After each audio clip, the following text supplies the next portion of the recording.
আমি কোনোদিন চাই না যে শোভনকে কেউ বেঈমান বলে মনে রাখুক। কাজে এখন যখন সবাই এক্সিট করে গেছে, এখন হঠাৎ রাজনৈতিক মঞ্চে শোভন এন্ট্রি নেবে, এরকম কোনো ইচ্ছে বা অভিলাষ আমার নেই। সিগারেট খাওয়া ছাড়া শোভন বলতে পারবে না যে আমি জীবনে ওকে কোনো কাজে বাধা দিয়েছি। মমতা ব্যানার্জি যদি ও সত্যি মানে এত একান্ত চেষ্টা করতেন, তাহলে আমার মনে হয় যে নিশ্চয়ই শোভন মেয়র হিসেবেই ফিরতেন। মানে এসব বিশ্বাস হয় না যে উনি চাইছিলেন যে ফিরহাদ হাকিমের পরে শোভন মেয়র হবে। শোভন যে অসাধারণ কাজ করেছিল সেটা যে একেবারে রিভার্স করে দিয়েছে ফিরহাদ হাকিম। বাংলার মাটিতে না বিজেপিকে নিয়ে একটা ভয় ইনজেক্ট করে দেওয়া হয়েছে যে এরা এলেই বোধহয় সেকুলারিজম নষ্ট হয়ে যাবে, এরা কিছু করলেই বোধহয় গৈরিকীকরণ হয়ে যাবে। আপনি যেহেতু পুরসভার বিষয়ে কথা বললেন, আপনি এবার পুরসভা নির্বাচনে দাঁড়াবেন তাহলে? আমাদের সঙ্গে আজকে উপস্থিত রয়েছেন বৈশাখী ব্যানার্জি। নমস্কার দিদি। প্রথমেই যে প্রশ্ন করব যে এই নির্বাচনের কিছুদিন আগে শোভনদাকে রাজারহাট উন্নয়ন কমিটির চেয়ারম্যান করা হয়েছিল এবং তারপরে দেখা যায় যে এই যে তৃণমূলের ভরাডুবি, তারপরে কিন্তু প্রকাশ্যে শোভনদা মমতা বন্দ্যোপাধ্যায়ের পাশে দাঁড়িয়েছিলেন। আপনি কি সেক্ষেত্রে একমত ছিলেন? দেখুন, মমতা বন্দ্যোপাধ্যায়ের সঙ্গে তো ওর দীর্ঘদিনের সম্পর্ক। এনকেডিএ চেয়ারম্যান হোক বা না হোক, ইনফ্যাক্ট আমরা যখন বিজেপিও চলে গেছি, নিশ্চয়ই মমতা বন্দ্যোপাধ্যায়ের সঙ্গে কোনো জায়গায় মনান্তর বা কোথাও একটা অভিমানের কারণেই তো তৃণমূল ছেড়েছে শোভন এত বছর তৃণমূল করার পরে। তখনও কিন্তু ওর মমতা বন্দ্যোপাধ্যায়ের সঙ্গে ব্যক্তিগত স্তরে সম্পর্ক ছিল।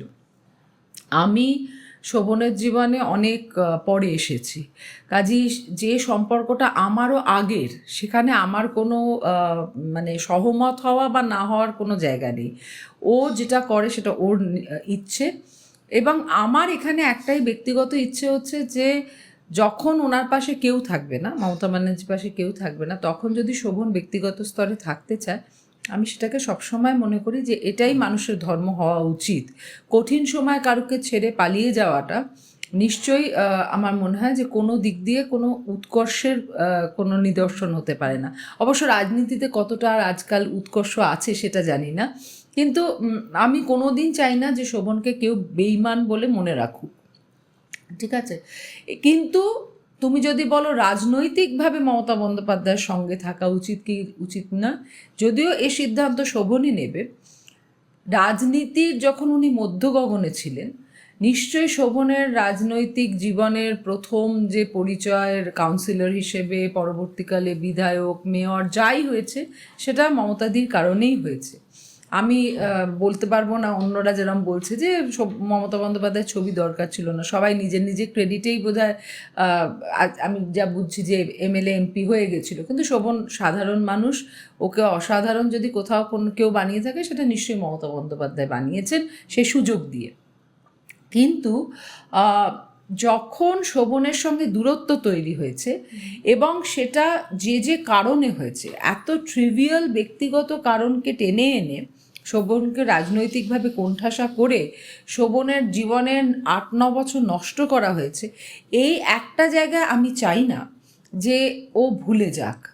আজকে ও সর্বতোভাবে দিদির পাশে থাকুক, আমার তাতে কোনো আপত্তি নেই, কিন্তু যদি ও বলে যে রাজনৈতিকভাবে আমি এখন পাশে থাকতে যাচ্ছি, তাহলে আমি মনে করবো যে এই 9 বছর থাকলো না কেন? যখন সত্যিকারের কলাটা মূলটা অন্য লোক নিয়ে গেছে। আপনি যদি প্রশ্ন করেন যে তাহলে কি জিনিস পায়নি বলে, পদ পায়নি বলে আপনার ক্ষোভ? না, একটা মানুষের প্রাইম অফ এজ নষ্ট করে দিয়ে তাকে ঠেলে দিয়ে এই নির্বাচনটা কঠিন হতে চলেছে। বেহালার মানুষের যাদের প্রার্থী করেছিলেন মমতা বন্দ্যোপাধ্যায়, তাদেরকে যে রিজেক্ট করেছে, পার্থ চট্টোপাধ্যায়ের মানে বিরুদ্ধে যে ক্ষোভ তৈরি হয়েছিল, সেটা প্রশমিত হতে পারত যদি বেহালারই ছেলে শোভনকে ওখানে কাজে লাগাতো। টিকিট দেওয়ার প্রয়োজন পড়ে না, কিন্তু কাজে তো লাগাতো। তার আগেই তো শোভন জয়েন করে গেছে। শোভন জয়েন করলো, আমার মনে হলো ও রাজনীতিবিদ থেকে একটা বিউরোক্রেটে পরিণত হয়ে গেছে। 10টা-5টার অফিস করছে, তারপরে কিছু কিছু মিটিং থাকছে, আর ইলেকশন যখন ডিক্লেয়ার হলো আর অফিসটাও যেতে হলো না, ও বাড়িতে। আমি এটা 1-2 সপ্তাহ দেখে না কলকাতা ছেড়ে দিলাম, কারণ আমার মনে হলো যে আজ মিছিল, কাল মিটিং, লোকে ফোন করছে আপনারা আসবেন না, এইটাই আসবেন না, এখানে শোভনদা কিছু বলবেন না। আর ঠিক করছে কি আইপ্যাক ঠিক করছে। আইপ্যাকের প্রতীক যেন শোভনকে চেনে না, অতএব শোভনের কোনো এন্ট্রি রাজনীতিতে হওয়া উচিত নয় বলে ওরা মনে করলো। কাজে এখন যখন সবাই এক্সিট করে গেছে, এখন হঠাৎ রাজনৈতিক মঞ্চে শোভন এন্ট্রি নেবে এরকম কোনো ইচ্ছে বা অভিলাষ আমার নেই। এবার শোভন যদি সেখানে যেতে চায়, আমি ওকে কোনো দিন কোথাও বাধা দিইনি। সিগারেট খাওয়া ছাড়াও শোভন বলতে পারবে না যে আমি জীবনে ওকে কোনো কাজে বাধা দিয়েছি। তো যদি যেতে চায় ও যাবে। এই প্রসঙ্গে তাহলে বলি যে এই মেয়র পদ থেকে ফিরহাদ হাকিম যখন ইস্তফা দিলেন, তারপরে মমতা বন্দ্যোপাধ্যায় চেয়েছিলেন যে যাতে করে শোভনদাকে মেয়র করা যায়। এই বিষয়কে আপনি তাহলে আচ্ছা, যে দলটার দলনেত্রী মমতা বন্দ্যোপাধ্যায়, সত্যি উনি আন্তরিকভাবে চাইলে পরে ঘটতো না কোনো কিছু, এটা মনে হয়? এটা আমার মনে হয় যে এগুলো সমস্ত রিউমার্স। এটা ফিরহাদ হাকিমের মেয়র পদে থাকাকালীন সবচেয়ে বড় অবদান হচ্ছে ওনার যাওয়ার পথটা সবাই প্রশস্ত করতে চাইছিল। বিজেপি এসে উপকার একটাই করেছে যে কলকাতার মানুষদেরকে ওনার অত্যাচার থেকে কয়েক মাসের জন্য বাঁচিয়ে দিয়েছে। তো ফিরহাদ হাকিমকে মানুষ রিজেক্ট করছে সেটা নিশ্চয়ই মমতা বন্দ্যোপাধ্যায় বুঝতে পারছিলেন, কিন্তু তার জন্য যে উনি খুব ঐকান্তিক চেষ্টা করেছিলেন।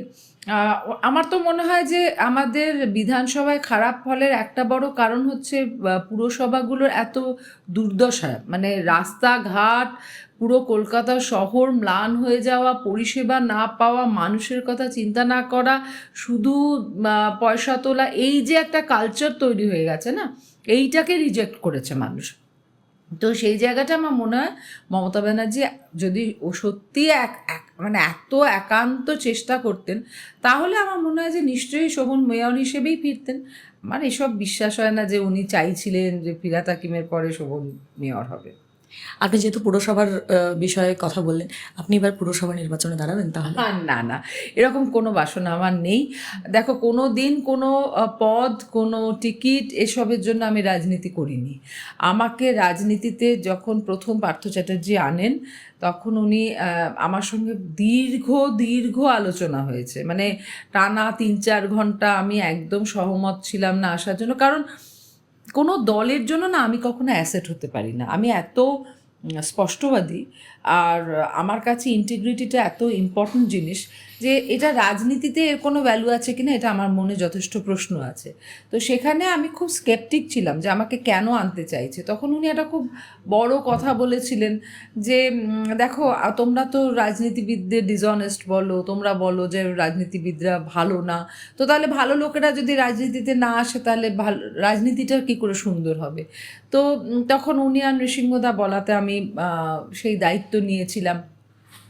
সেই দায়িত্ব একমাত্র পদ যেটা আমি নিয়েছিলাম, আর পদটা নেয়ার পরেই আমি বুঝেছিলাম যে আমি সেখানে কতটা বড় আপদ। কারণ ওই পুরো ঘেটোটার মধ্যে, ওই অ্যাকাডেমিক মাফিয়াদের মধ্যে আমি ছিলাম মিসম্যাচ। হ্যাঁ, আমার না কারুকে ভাইস চ্যান্সেলর বানানোর ছিল পয়সা নিয়ে, না কোনো ইউনিভার্সিটি থেকে পয়সা তোলার ছিল। ইভেন একটা গভর্নিং বডিতেও যখন আমাকে নমিনেট করেছে, যেখানে আমি শোভনকে পাঠিয়ে দিয়েছিলাম কারণ ওটা বেহালার একটা কলেজ ছিল, আর একটা কলেজের আমি মেম্বার ছিলাম, সেখানে আমি কোনো দিন টিএটুকু নিইনি। কারণ আমি মনে করেছি যে আমি তো এই সরকারের পার্ট, আমারই দল এই সরকার তৈরি করেছে, তাহলে আমি যদি সেই মিটিংয়ে যাই তার টিএ কেন আমি নিতে যাব। আমার এই খুব বলতে পারো এগুলো বোকা ভাবনা, সামান্য ভাবনা, কিন্তু এগুলোকে আঁকড়ে আমি বাঁচি।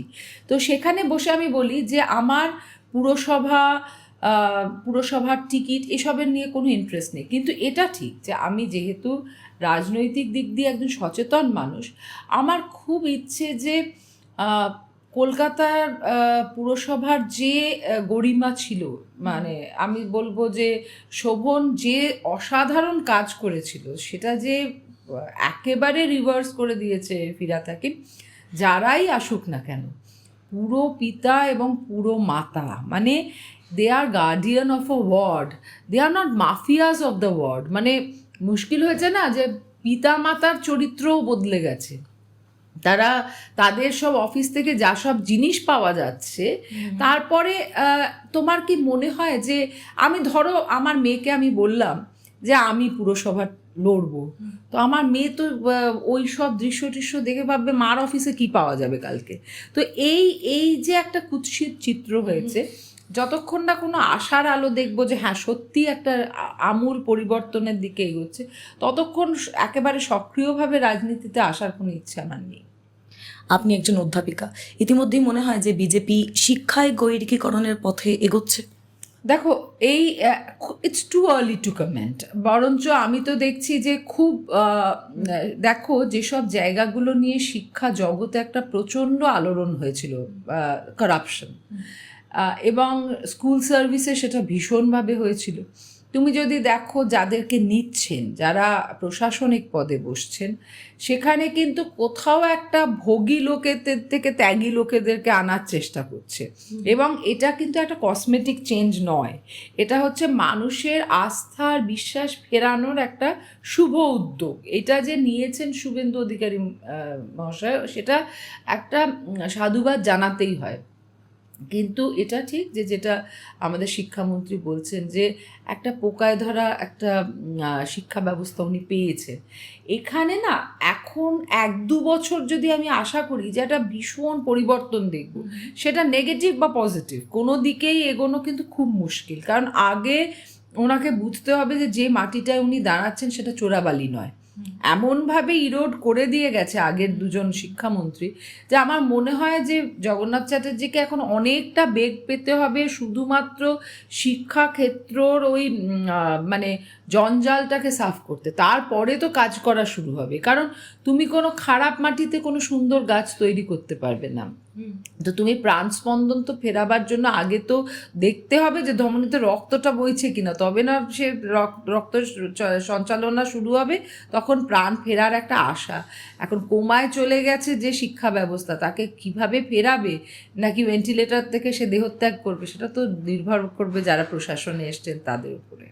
এখানেই যে ইতিমধ্যেই তো সিলেবাস কমিটি নিয়ে অনেক প্রশ্ন উঠতে শুরু করেছে, শ্যামাপ্রসাদ মুখোপাধ্যায়ের বিষয়ে অনেক ধরনের অনেক কন্ট্রোভার্সি হচ্ছে, কি বলবেন এই বিষয়ে? দেখো, শ্যামাপ্রসাদ মুখোপাধ্যায়কে কেন পড়ানো হবে না, এটা এটা যে কোনো মানুষের প্রশ্ন জাগতে পারে। কারণ তুমি যদি দেখো, তুমি আমি যখন পড়াশুনো করেছি, তুমি আমার থেকে অনেক ছোট, তুমিও শ্যামাপ্রসাদ নিয়ে কিছু পড়োনি। আর আমরা যদি পড়ে থাকি সেটা আউট অফ ইন্টারেস্ট পড়েছি। যখন আমি বিজেপিতে গেছি তখন যে পড়াশুনো করতে হয়েছে, তখন কিন্তু আমি শ্যামাপ্রসাদকে তার মানে তার কার্যক্রম, ভাবনা এসব নিয়ে আমি পড়াশুনো করেছি।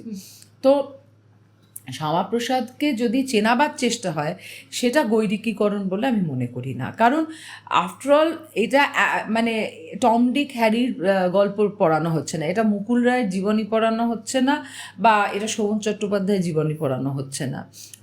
ইতিহাস বইয়ে যাদের যাদের নাম তুলে দিচ্ছিল আগের সরকার, সেখানে তার সেই নামগুলোর তুলনায় যদি দেখা যায় যে শ্যামাপ্রসাদ মুখোপাধ্যায়ের নাম উঠেছে, আমার মনে হয় যে সেটা প্রত্যেকে সাধুবাদ জানানো উচিত। কারণ ব্যক্তি পূজা তখন মানুষ মেনে নিতে পারে যদি সেই ব্যক্তির কিছু সামাজিক অবদান থাকে। তো এখন যাদের কথা আমরা শুনছিলাম যে তারা মার্কস হয়ে গেছে, লেনিন হয়ে গেছে, তারা রবীন্দ্রনাথের থেকে বড় চিত্রকার হয়ে গেছে, তারা নজরুলের থেকে ভালো কবি হয়ে গেছে, তাদের বইগুলো পাঠ্যপুস্তক হিসেবে পড়ানো হচ্ছিল। এখন এইটা হচ্ছে রাজনীতিকরণ, যে আমার শাসন, অতএব আমার লেখা বই পড়তে হবে। এখন সে বইটা আমার ভালো সুপাঠ্য হতে পারে, কুপাঠ্য হতে পারে, কিন্তু আমি পরবর্তী প্রজন্মকে সেই চয়েসটাই দিলাম না যে আমাকে রিজেক্ট করার। আমাকে ভালো লাগবে না তুমি আমায় রিজেক্ট করবে, এটা তো তুমি তখন বুঝতে পারবে যখন তুমি আমাকে চিনবে। তো শ্যামাপ্রসাদকে কেউ রিজেক্ট করতে হলেও তাকে পড়তে হবে, আর অ্যাকসেপ্ট করতে হলেও পড়তে হবে। যেমনভাবে মার্কসকে যারা রিজেক্ট করেছে, তারা মার্কসিজম পড়েই রিজেক্ট করেছে। যারা মানে আমি বলছি যে সিপিএম কিন্তু মার্কসিজমের ওপরে নির্ভরশীল নয়। সিপিএমের রসদ কিন্তু তার ক্যাডাররা, তাদের মধ্যে অনেকেই যারা মার্কসিজম অতটা জানে না, তাদের জন্য ক্লাস হয় এখনো, তাই তো। তো সেই রকমভাবে আমার মনে হয় যে বিজেপিও তো একটা রেজিমেন্টেড পার্টি, তারা যদি শ্যামাপ্রসাদ নিজেদের কর্মীদেরকে চেনাতে চেষ্টা করে, তাহলে তাদের 100টা মেকানিজম আছে। কিন্তু পড়ার বইয়ে কোথাও যদি মনে হয়ে থাকে যেটা মিসিং, যেমন কালকে গত পরশু বোধহয় ক্ষুদিরাম বসুর উপর একটা জোর দেওয়া হয়েছে যে ওনার জীবনী পড়াতে হবে। তো বিপ্লবীদের জীবনী পড়াতে হবে, এটা তো মানে আমাদের জন্য শুভ। বন্দে মাতরম গাইতে হবে, এইটা তো একটা শুভ সূচনা। এটাকে আমরা কেন নেগেটিভভাবে ধরবো? আসল বিষয় হচ্ছে কি জানো, যে বাংলার মাটিতে না বিজেপিকে নিয়ে একটা ভয় ইনজেক্ট করে দেয়া হয়েছে যে এরা এলেই বোধহয় সেকুলারিজম নষ্ট হয়ে যাবে, এরা কিছু করলেই বোধহয় গৈরিকীকরণ হয়ে যাবে। আসলে গৈরিকীকরণের উল্টোটা কি? রক্তিমীকরণ। উল্টোটা কি? নীল সাদা রং করে দেয়া। আসলে আমরা না সবসময় বাইনারি খুঁজি, এটা নয়তো এটা, এটা নয়তো এটা। শিক্ষা হচ্ছে একটা রামধনুর মতো, এখানে সবাই থাকবে। এখানে মমতা ব্যানার্জিকেও পড়তে হবে, এখানে আগামী দিনে শুভেন্দু অধিকারীকেও পড়তে হবে, কারণ এরা একটা একটা চ্যাপ্টার্স লিখছে। পশ্চিমবঙ্গের ইতিহাস যদি আমাদের জানতে হয়, তুমি মমতা ব্যানার্জিকে হেট করতে পারো, তুমি বাদ দিতে পারবে? পারবে না। তুমি শুভেন্দু অধিকারীকে পছন্দের মুখ্যমন্ত্রী হোক না হোক, তোমাকে আগামী দিনে মানতেই হবে যে সে কত বড় একটা পরিবর্তন এনেছে। তো এইভাবে না পড়াশুনোর জগৎটাকে সবসময় রিডিফাইন করানো, আমি মনে করি এটা যদি স্থবির হয়ে যেত তাহলে আমি মনে করতাম যে এখানে আশঙ্কার জায়গা আছে। কিন্তু যেহেতু একটা প্রবাহ আছে, আমি মনে করি যে এত চিন্তার এখনই কোনো কারণ নেই।